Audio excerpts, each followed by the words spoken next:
The push for tax reform heats up as Republicans face growing political pressure to produce.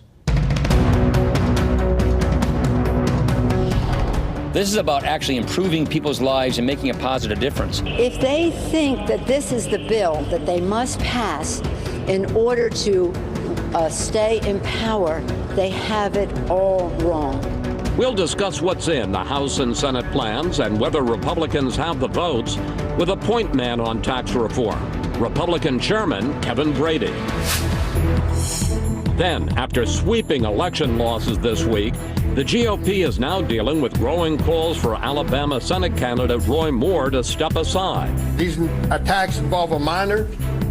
They're completely false and untrue. We'll discuss what it means for the special election with Chris Van Hollen, head of the Senate Democrats' campaign arm. Plus, President Trump on the world stage, taking his America First message abroad. We are not going to let the United States be taken advantage of anymore. We'll ask our Sunday panel about the president's trip to Asia and his latest comments about alleged Russian interference in the 2016 election. And our Power Player of the Week, a new high-tech museum for the good book. The Bible is, love it or hate it, it's just one of the great reads of all time. All right now on Fox News Sunday. And hello again from Fox News in Washington. We begin with breaking news. President Trump dealing with a new controversy when he seemed to suggest, after meeting with Vladimir Putin, he believes Putin's denial of Russian meddling in the 2016 election. White House correspondent Kevin Corke reports from the Philippines. As to whether I believe it or not, I'm with our agencies, especially as currently constituted with their leadership.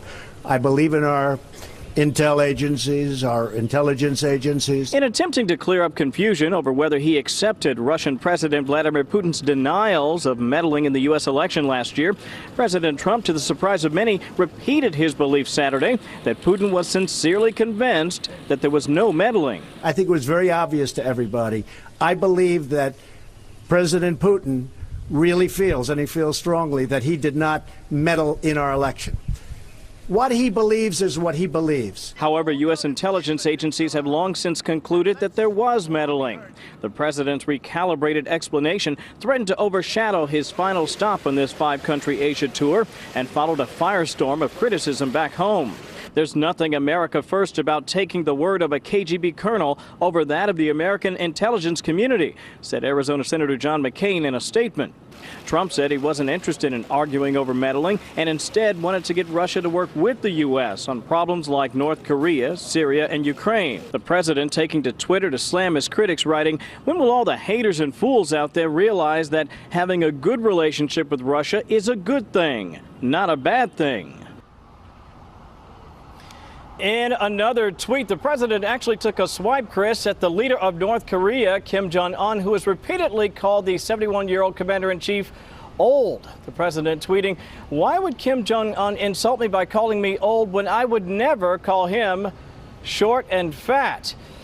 The president added that he'd been working hard to become his friend and, despite the dust-up, was holding out hope that that could still happen. Good luck with that. Chris? Kevin Corke traveling with the president in the Philippines. Kevin, thank you. Now to the push by Republicans to pass tax reform. Both chambers take up separate proposals this week that have big differences. While the House appears on track to pass its version, the process is just beginning in the Senate. The goal is to get on the same page and send a compromise to the president by Christmas. Joining me now from Texas, Congressman Kevin Brady, chair of the House Ways and Means Committee that passed its tax plan this week. Chairman, the biggest difference between the House and the Senate tax plan seems to be over the question of deducting state and local taxes. Let's drill down on this. Your bill lets people deduct $10,000 in property taxes on their federal returns. The Senate plan kills all deductions for state and local taxes. And Senate Democratic leader Chuck Schumer says that if they eliminate those state and local... Say to every one of my Republican colleagues in the House who come from a suburban district, this bill could be your political doom. Chairman, you've got... This bill could be your political doom. Chairman, you've got more than 24 Republican congressmen from high-tax states. Can you guarantee them, because they are threatening to vote against an elimination of all the state and local tax deductions, can you guarantee them that the final bill they vote on will not include the total elimination in the Senate plan? Yeah, well, I can, and here's why. Because we want people to keep more of what they earn, regardless of whether wherever they live, including in these high tax states. That's why we keep the home mortgage deduction. We keep the charitable deduction. We restore $10,000 of the property tax deduction, which is twice the national average. But we didn't stop there for these states. So the way we set the income brackets, we've created this new family tax credit that is eligible tax deduction. I understand that. The combination of all of these gets the job done for these families. But Chairman, how can you guarantee House members from blue states that the Senate plan, the total elimination, guarantee House members from blue states that the Senate plan, the total elimination, will not be in the final bill? Look, I'm convinced that this is where we're going to end up because it's important, again, as I told you, Chris, to make sure people keep more of what they earn, even in these high tax states. And so what we're working toward, what we've worked so carefully with our lawmakers from New York and California and New Jersey, is to make sure we deliver this relief, and I'm committed to it. So are you saying then that the House will not accept a total elimination, that just won't fly even if the Senate passes it? That's what I'm saying. Good, thank you. I want to go through some other big differences between the House and Senate plans. They're technical, but they're important, as you well know, to every individual taxpayer. For wealthy people and businesses, your bill, the House Republican bill, repeals the estate tax over 6 years and cuts the corporate rate to 20% right away. The Senate plan delays that corporate rate cut a year and does not repeal the estate tax ever. But with the money that the Senate plan saves, while you eliminate the deductions for medical expenses and student loans, the Senate would allow people to keep taking those deductions. My question is, isn't the Senate plan better for the middle-class taxpayer than your plan is? Yeah, I don't believe so, but here's the point. I know that everyone's stressing the differences. There are some, but there's far more common ground. And in this regard, look, on the death tax, I'm just convinced this is the #1 reason our family-owned farms and businesses aren't passed down to the next generation. Having Washington swoop in and take almost half of what you've earned over your lifetime over a certain amount is just wrong. And getting rid of it creates 140,000 new American jobs because our local businesses aren't hindered by it. And so I'm convinced it needs to go. I also believe we delivered dramatic middle-class tax relief all up and down that area, especially for suburbs and rural communities that I represent. But Chairman Brady, I want to show you two independent analyses that seem to contradict what you just said. The New York Times says under your plan, about 1/3 of middle-class families will get a tax increase, not a tax cut, next year. And the bipartisan Joint Committee on Taxation, this is bipartisan, as I say, it says that 8.3% of all taxpayers will get a tax increase in 2019. In both cases, Chairman Brady, these analyses say that middle-class families under your plan, some of them, millions of them, will get a tax increase, not a tax cut.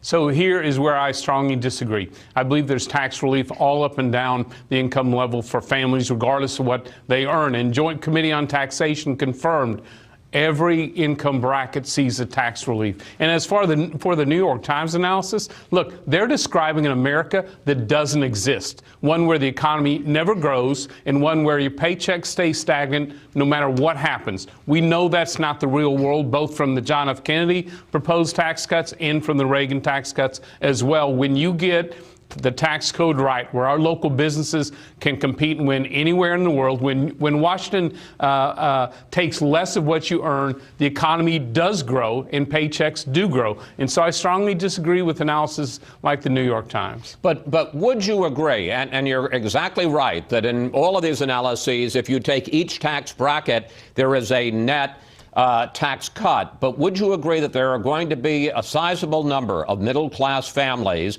families that, for instance, now get the state and local tax deduction, families that have big medical expenses they can deduct, families that are deducting the interest for their student loans, that there are a lot of those families that could actually be losers in this bill?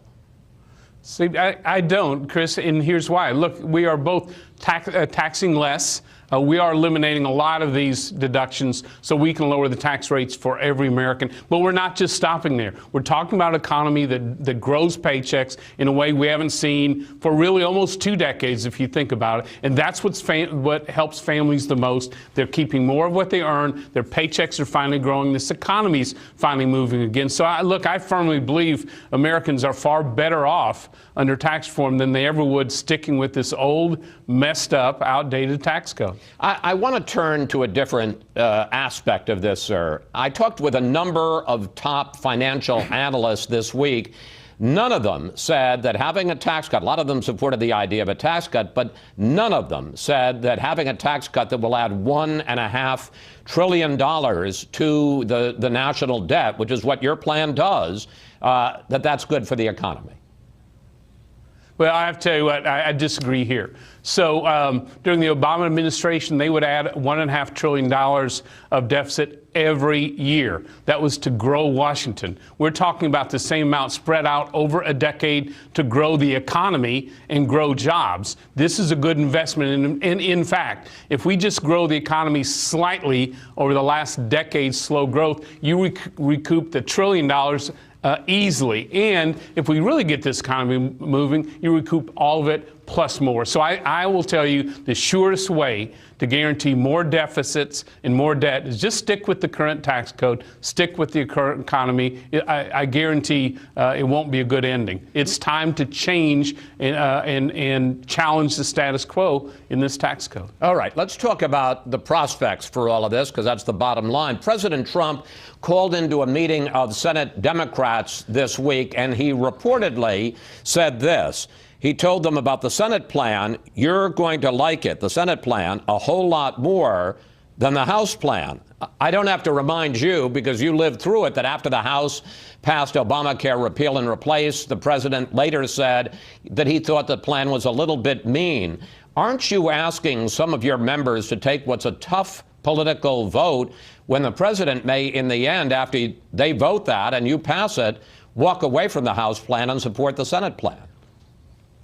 So I don't believe he will, and here's why. His regular conversations with me tell me he likes the direction we're going in a big way. We're riding toward that framework that the president, the House and Senate came together on earlier this fall. He also likes the fact not only are we delivering middle-class tax relief, but the first time our local businesses are going to be able to compete and win anywhere in the world. And when they win, we'll no longer tax them to bring their earnings back home to be reinvested in the United States of America. So I'll just tell you, I think we're making significant changes in this tax code in a real positive way. And this is what the president backs. So how do you explain? What do you make of the president saying to Senate Democrats, I think you'll like the Senate plan a lot more?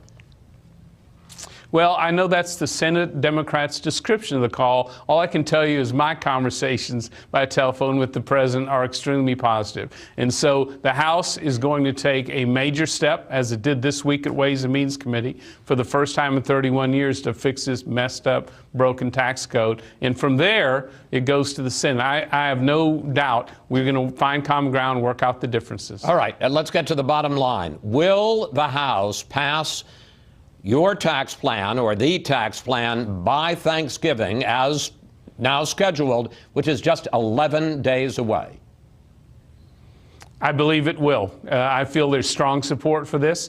We continue to make improvements at every step in the way, but I'll tell you what, our Republicans in the House know that it is time to deliver on this economy and grow these paychecks by getting rid of this current tax code. That's exactly what we're going to do. And by the way, the American people, they're starved. They are starved for a new tax code, one that's so simple and fair. Most Americans will be able to file using a simple postcard-style system where they're eager for that simplicity and that fairness. Again. Look, that's our goal, and that's what we're on schedule to do. And at the end of the day, what I want to do is deliver this to the president's desk by the end of the year, not for Republicans, but for the American people. Chairman, is deliver this to the president's desk by the end of the year, not for Republicans, but for the American people. Chairman Brady, thank you, and we will track progress on tax reform in the House this next week. Thank you, Chris. Up next, disturbing allegations against Roy Moore, the Republican Senate candidate in Alabama, in the wake of Democratic victories across the country on Election Day. We'll talk with Senator Chris Van Hollen, head of the Democratic Senatorial Campaign Committee, about his party's prospects to take back control of both the House and Senate in 2018. This week, allegations of sexual misconduct that date back decades surfaced against Alabama Senate candidate Judge Roy Moore. Top Republicans took back endorsements and cut off fundraising efforts for Moore. Alabama's special election is on December 12th, and with the GOP now holding a slim two-vote majority in the Senate, what happens in Alabama could determine the fate of tax reform and the rest of the Trump agenda. Joining us now, Senator Chris Van Hollen, chair of the Democratic Senatorial Campaign Committee. Congressman, Roy Moore has flatly denied ever having any improper relationship with teenagers. Sean Hannity asked him about some of the specifics on Friday. Here it is. Do you remember dating girls that young at that time? Not generally, no. But you don't specifically remember having any girlfriend that was in her late teens even at that time? No, I don't remember that, and I don't remember ever dating any girl without the permission of her mother. Senator, your reaction? Well, Chris, I think Roy Moore is unfit for office, but this is going to be a decision. Doug Jones, who grew up in Alabama, he became a prosecutor. He's focused on jobs. He's focused on increasing people's wages. He's focused on the things people in Alabama care about and jobs. He's focused on increasing people's wages. He's focused on the things people in Alabama care about, and he's running a good campaign. So I'm not going to get into all these details because it's the people of Alabama who are going to decide. But those who have, people like Senator Bill Cassidy, obviously withdrew their endorsements. So let's let the people of Alabama decide. But the good news, as I said, is they have a great alternative in Doug Jones. Wait, let me ask you, what do you think now? The polls have tightened considerably. What do you think are the chances that the Democratic candidate, Doug Jones, will actually win in the deep red state of Alabama? And what about the notion that is being discussed of, with these new revelations, the governor of Alabama delaying the special election next month? Well, Chris, Doug Jones, again, is talking about all the issues that are important to people there in the state of Alabama. His focus has been on economic issues, kitchen table issues. So, look, we all know that Alabama is a very tough state politically for Democrats, but this is a special situation where we have a great candidate. On the other hand, you have a very, very flawed candidate in Roy Moore, which is why many people are calling upon him to step down. But I'm going to leave this to the people of Alabama. This is their decision. They're getting the facts now, and they need to make a decision based on the records of these two candidates. One more question on this subject. From the president, the allegations are proven. Here is fellow Alabama Senator Richard Shelby. It's a devastating, nasty story. If the revelation, it's a devastating, nasty story. If the revelation, if that's true, I don't believe there'd be any place for him in the U.S. Senate. Is that reasonable? I understand I don't want you or expect you to get into the specific allegations, but is that reasonable when you have allegations that date back, in some cases, almost 40 years? Let's see some proof. Well, again, people like Senator Bill Cassidy looked at the facts, and we know what conclusion he drew. My view, Chris, is that Roy Moore was really unfit for the Senate even before these recent revelations. For example, there's ample evidence. This was also reported in the Washington Post, very detailed reporting, that he essentially cheated a charity that he was involved in for his personal private gain. So again, there are lots of facts out there about these issues, and the people of Alabama will make up their minds. But I hope they will look at the facts, because you've got a candidate in Doug Jones who has been sticking to the issues that people really care about. Issues about health care, issues about tax policy that's going to impact the people of Alabama, educating the children in Alabama. Those are going to be the important issues. And I think Doug Jones has shown that he's a candidate who has a record that can actually help Alabama. But that's up to the state to decide. Understood. Let's talk about this question of allegations, and allegations particularly of sexual misconduct, which often can't be proven one way or another. It's going to end up being a he said, she said. Let's take the case of Bill Clinton, for instance. As you well know, there were allegations of sexual misconduct, even rape, against Bill Clinton. Democrats nominated him, elected him president. There was strong indication. Bill Clinton basically admitted that he had lied to the country about his relationship with Monica Lewinsky, and yet Democrats fought his impeachment. Is there a double standard here? Chris, I don't think there's any double standard here. You're also talking, in this case, as you know, about allegations of child sexual abuse. We know what the allegations are. The people of Alabama will have to look at the facts, search their conscience, and make a decision. So I think that's always the case when you have revelations like this. But the bottom line is that Doug Jones is focusing on issues like health care, and the fact that you saw a Republican Congress try to take away people's access to affordable health care. And he's talking about having a tax code that actually works for working people instead of a giveaway to big corporations and the super rich. As long as we're, and this is, I promise, my final question in this regard, Senator, as long as we're talking about allegations, a jury in New Jersey is right now considering not allegations, but charges of political corruption against Democratic Senator Bob Menendez. If that jury convicts him, not allegations, but a conviction, should he step down? Chris, we're going to leave this decision to the jury, and I'm not going to get ahead of the game. People on the jury will look at the facts, just like people in Alabama will have to look at the decision will be. You, as we pointed out, are the chair of the Democratic Senatorial Campaign Committee. Democrats had a very big night Tuesday, sweeping elections. The committee Democrats had a very big night Tuesday, sweeping elections. The governor's race in New Jersey, the governor's race in Virginia, down ballot as well. Here was Virginia's new governor-elect, Ralph Northam. Virginia has told us to end the divisiveness, that we will not condone hatred and bigotry, and to end the politics that have torn this country apart. Senator, is there a national message in the vote this week?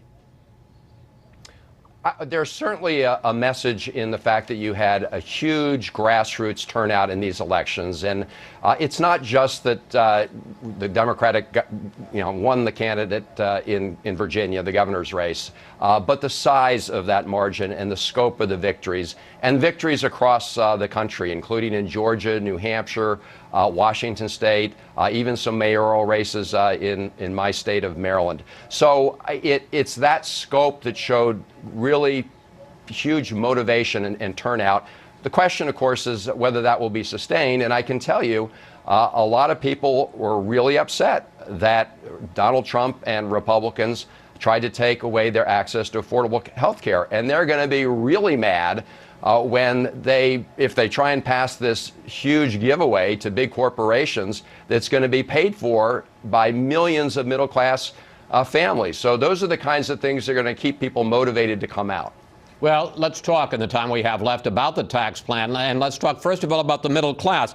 The vast majority of low and middle income Americans do not itemize their deductions. Doesn't doubling the standard deduction, doesn't that benefit? I mean, I certainly pointed out, as you heard me with Chairman Brady, that there are some people who are going to be hurt, but doesn't doubling the deduction dramatically help most low and middle income voters? As you know, Chris, while they doubled the standard deduction, they also took away, with the other hand, the ability of people to take their personal exemptions for themselves and dependents. And when you wash that all out, the reality is that many families, many middle-class families, are going to end up paying more, especially when you take away people's ability to deduct their state and local taxes. And the folks in the suburbs are going to get clobbered. As you mentioned in your earlier segment, the New York Times analysis, and they used, I believe, software from a more conservative group, concluded that almost half of middle-class Americans would actually be paying more. And they've looked at the Senate bill and concluded about a third of middle-class taxpayers would be paying more under the Senate bill. So that's why Paul Ryan, Speaker Ryan, and Mitch McConnell this week both had to walk back their statements where they had earlier said that there wasn't going to be any impact on middle-class taxpayers. In fact, millions and millions of middle-class taxpayers are going to pay more so big corporations can pay less. And folks in the suburbs are going to be particularly clobbered. All right, let me ask you, I got one last question, and it has to do with this issue of corporations. And you know, the Democratic line, and I've heard it from you, I've heard it from Nancy Pelosi and Chuck Schumer, this is a giveaway to big corporations. But you certainly have to agree that the U.S. corporate tax rate, which is 35%, which is, no question about it, the highest in the world, what's wrong with lowering it to 20%, which puts it in line with other industrialized nations in the world? What's wrong with making us more competitive? Won't that boost those corporations, boost growth, boost wages, boost jobs? So a couple things, Chris. First, you know that the effective U.S. corporate tax rate is much lower. Some people put it around 20% because corporations take a lot of these deductions. But we could do corporate tax reform, but we should do it in a way that doesn't boost the national debt by $1.5 trillion and still ask millions of middle-class taxpayers to pay for it. Do you know about a third of stockholders are foreigners, right? So you're now asking middle-class taxpayers to finance tax relief for people who are foreign stockholders. Corporations in America are making record profits. Wages are pretty flat. This notion that somehow we got to give another big tax break to corporations and it's going to trickle down and lift wages is disproven by what we're seeing right now. And in fact, as you know, the CEOs from around the country have been reporting that they're going to use that extra money for stock buybacks in their shareholders. So at the end of the day, this is a proposal where middle-class taxpayers in suburbs and other places around the country are going to be paying for the tax cuts of big corporations. That's just not right. Senator Van Hollen, thank you. Thanks for your time this week, and always good to talk with you, sir. Good to be with you. Up next, we'll bring in our Sunday group to discuss the key takeaways from the Democrats' big wins on Tuesday night. Plus, what would Roy Moore? What should the Republican Party do? Just go to Facebook or Twitter at Fox News Sunday. We may use your question on the air. More than any other person in this country, to think that grown women would wait 40 years to come right before an election to bring charges is absolutely unbelievable. GOP Senate candidate Judge Roy Moore fighting back against allegations of sexual misconduct and making it clear he has no intention of dropping out of the special election in Alabama next month. And it's time now for our Sunday group, the head of Heritage Action for America, Michael Needham, Charles Lane of the Washington Post, Julie Pace, Washington Bureau Chief for the Associated Press, and former National Security Council staffer Jillian Turner. Well, Michael, the Republican Senate Campaign Committee has withdrawn from joint fundraising with Roy Moore, and the establishment camp of the GOP is saying this is what happens when you have Steve Bannon looking for challengers to Republican incumbents. Your reaction? Well, I think that would be rewriting history. I mean, I think what happened in the Alabama Senate primary was most conservatives were supporting Mo Brooks down there. He's somebody who did very well on the Heritage Action scorecard, on the Club for Growth scorecard. Laura Ingraham, we don't Sean need to Hannity, go back Mark to Mo Levin. Brooks. Let's talk about Roy Moore. Well, but I think it gets to something about the party. If the party is going to say we are going to always spend millions of dollars trying to defeat the legitimate conservative, the policy-focused conservative, because we want the person who will be most loyal to the current Senate leadership. And the Senate Leadership Fund, Mitch McConnell's super PAC, spent millions of dollars taking Mo Brooks out because they thought that Luther Strange had a better chance of beating Roy Moore. Should Roy Moore step down? I think that if these allegations are true, Roy Moore should step down. I think well, that even more. If you say these allegations are true, I mean, the Washington Post we're never article, going to have proof. Sure, the Washington Post article is pretty compelling. When Roy Moore tells Sean Hannity did a very hard-hitting interview on Friday that he generally did not date teenagers when he was in his 1930s. I think that Roy Moore is going to need to provide people more confidence that this isn't true because the evidence is pretty overwhelming. And if not, frankly, I think he's going to have trouble being seated in the Senate, even if he does win the election. And he also said as part of his defense that he never asked girls out without asking permission from their mother, which is a first, I have to say. Julie. Infuriating. That's why I was shaking my head. No, go ahead. That idea is infuriating, that somehow, had he asked the parents if he could go out with a 14-year-old and they had said yes, it would have been perfectly acceptable. I found that idea repugnant. Julie, on the record, President Trump is taking the position of most officials that if it's proven, then Moore should step down. Behind the scenes, what does the political team at the White House want to see? Well, both the political team at the White House and Republicans on the Hill are kind of at a loss right now because they don't have a good option. Absentee ballots have been printed. Roy Moore is going to be on the ballot no matter what. Even if he does drop out, that means he's going to get votes. So there are a couple options being discussed right now. One, could you get a credible write-in candidate? That's a tricky thing for them to do, though, because it could potentially split the Republican votes. It could lead Doug Jones, the Democrat, to sneak through if you do that. There's been some discussion about the governor pushing off the election. No one seems to think that that's a great idea. It's generally not advised that you have governors stepping in to push back elections because the political situation for their party isn't good. The repercussions of that could be pretty difficult. And then to Michael's point, the third option being discussed is if Roy Moore does get through, should the Senate seat him? Again, it's a terrible option for Republicans. If this is the candidate who Alabama voters say they want, in spite of these allegations, and in spite of everything else controversial that Roy Moore has done over the years, is it up to the Republican leadership here to say, no, we don't want him? So everyone I've talked to over the last couple of days in the Republican Party at the White House on this is really at a loss. They don't see a good way out on this. You talk about a Republican grassroots firestorm. You start not seating duly elected members. That would create the precedent for two of these options: one, pushing off the election, and two, having Republican leaders decide that they don't want to seat somebody who was elected. It's really dangerous no matter what party you're talking about here. We ask you for questions for the panel, and we got this on Facebook from Michael P. Mulhall. Has the mainstream media coverage been fair, or has Moore been unfairly prosecuted in the court of public opinion without the benefit of careful examination and due process? Chuck, you work for the Washington Post, which broke this story. How do you answer, Michael? I think the best answer to that is to look at the reaction of a number of Republican senators who are not, who you think of as people who uncritically read the Washington Post.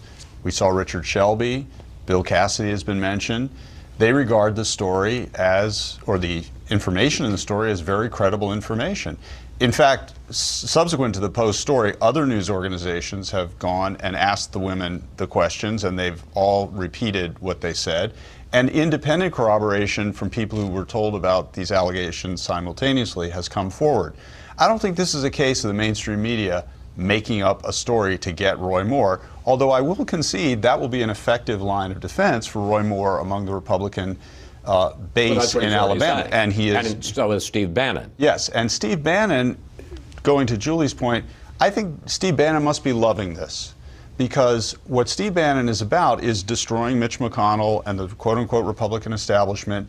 And in a weird way, if Doug Jones wins, that too is a win for Steve Bannon, because it just complicates Mitch McConnell's life and makes things more difficult. This is a guy who compared himself once to Lenin and said he wanted to destroy the state. And in that respect, I'd say he's making a little progress here. All of this, of course, happens in the wake of the shellacking that Republicans took around the country in last Tuesday's elections. Jillian, in the Fox News voter analysis of the Virginia governor's race, women, let's put it up on the screen, voted for the Democrat Northam over the Republican Gillespie, women, by a margin of 19 points. If Roy Moore wins the special election next month and is seated in the Senate, won't that just add to Republican problems heading into the 2018 midterm? I think it will. And when it comes to Moore's conduct, I think whether or not he's ultimately exonerated or proven guilty, the whole episode bodes very poorly for the Republican Party at large, both in terms of their ability to legislate over the coming year and then win elections next year. Because the party's effectively now, this past week, arguing amongst itself about allegations of assault of minors. It's a very serious and sort of horrible thing to have to hammer out in a few days before an election. But I think more broadly speaking, looking beyond this special election, I think the party's going to have to come to terms with, is this something that we are willing to prioritize over and above policy? Meaning, are we willing to put our principles aside in order to get to policy solutions that we can all agree on? And that's a question that I think the Republican Party has been grappling with since the 2016 general election. Unfortunately, the assault of women was a theme common during that time also. All right, we're going to have to take a break here. When we come back, President Trump wrapping up his long trip to Asia. What did he accomplish? And the latest controversy over Russian meddling in the 2016 election. To allow China to rape our country, and that's what they're doing. I do not blame China or any other country, of which there are many, for taking advantage of the United States on trade. A dramatic shift in Donald Trump's attitude towards China, from the tough talk during the campaign to a much more conciliatory attitude these days. And we're back now with the panel. Jillian, we did see a big shift in President Trump's rhetoric towards China, especially on the issue of trade. Did he get played by the Chinese, or do you think that there's a strategy there? I think well, those two questions are not mutually exclusive, I don't think. He could have strategized, I'm sure he did, with his advance team every moment of this trip, especially the portion that was in China. To a certain extent, he could also get played by the Chinese government, and that Trump, as his presidential persona aside, seems to be somebody who is very committed to the idea of interpersonal relationships. He puts a lot of sort of heart and soul and a large stake into how he interacts person to person with other world leaders. And he seems to measure the bilateral relationship in accordance with that. Did the Chinese look at the bilateral relationship with the United States in the same way? Absolutely not. So whether or not he was played remains to be seen. But I think overall, there was a sort of coming to terms with the personalities at the top level of the relationship. There was also, Chuck, a dramatic contrast between President Trump and Chinese President Xi when it came to the speeches they made at the Pacific Summit in Vietnam. Trump was talking about bilateral trade with individual countries, while Xi was talking in the way that the U.S. used to about major regional multilateral deals. Is President Trump creating, in a sense, a power vacuum that the Chinese are all too happy to fill? This has been going on for a while. Xi, in Europe, gave a similar speech after Donald Trump's election. I think it's even bigger than that, Chris. I think the withdrawal of the United States from the TPP, when this period is written about later on, will be seen as a real watershed in the power balance in East Asia generally, the Asia-Pacific region generally, because as you know, this last week, the remaining countries that would have been in the TPP have decided to form a deal among themselves and in effect kind of deal with China and the United States separately. But let's not forget, rejection of TPP was basically bipartisan in this country. 2016, the American people pretty much voted pretty enthusiastically for two candidates, Bernie Sanders and Donald Trump, who were against TPP. This is one of those things that's not just about Trump. There's been a real sea change in the attitude of the American public about trade. Then there is Russia. After meeting with Vladimir Putin at that Pacific Summit in Vietnam, The president first seemed to suggest that he believed Putin's denials of any meddling in the 2016 U.S. presidential election. And later, as we showed you at the top of the show, Kevin Corke's piece, he, at a news conference, had to go to considerable lengths to say no, he agreed with U.S. intelligence that there was meddling, not with Putin. Julie, let me bring you in on this. Do White House officials think that with the press conference that he got himself on the hook on the question of Putin and believing or not believing in Russian meddling? I think they feel better about that answer, but the mere fact that he had to do cleanup duty for a second day on this question, it remains confounding to people in the national security establishment, including people in the administration, that he can't get this answer right. Every time that Trump gets asked about this, particularly when he is discussing this matter with Putin, either on the phone or in person, his instinct always just seems to be a little bit off. And it turns what could be a simple question into a 2-day story in the middle of this big foreign trip. And of course, it feeds the notion among his opponents that there's some reason why he always seems to be a little more generous to Putin, why he always seems to be at least willing to tolerate Putin saying we didn't interfere in the election when we know that U.S. intelligence agencies have concluded otherwise. And there was a slight dig still at the intelligence community in his answer today, where he said he sides with them, particularly under this leadership. Well, this leadership, which is his leadership, was not the leadership that came to that conclusion in the end of the Obama administration. Well, he trashed the old leadership, the Obama leadership, Clapper and Comey and John Brennan. He called them all political hacks. So, and none of that goes over well with the intelligence community, which really views itself as kind of outside of politics, despite the fact that they have politically appointed leaders. They view themselves as people who are making independent assessments regardless of who's in the Oval Office. Let's turn to what was, at the beginning of the trip, supposed to be the big issue and was a big part of the trip, and that's North Korea.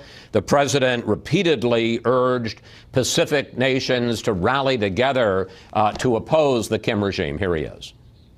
The future of this region and its beautiful people must not be held hostage to a dictator's twisted fantasies of violent conquest and nuclear blackmail.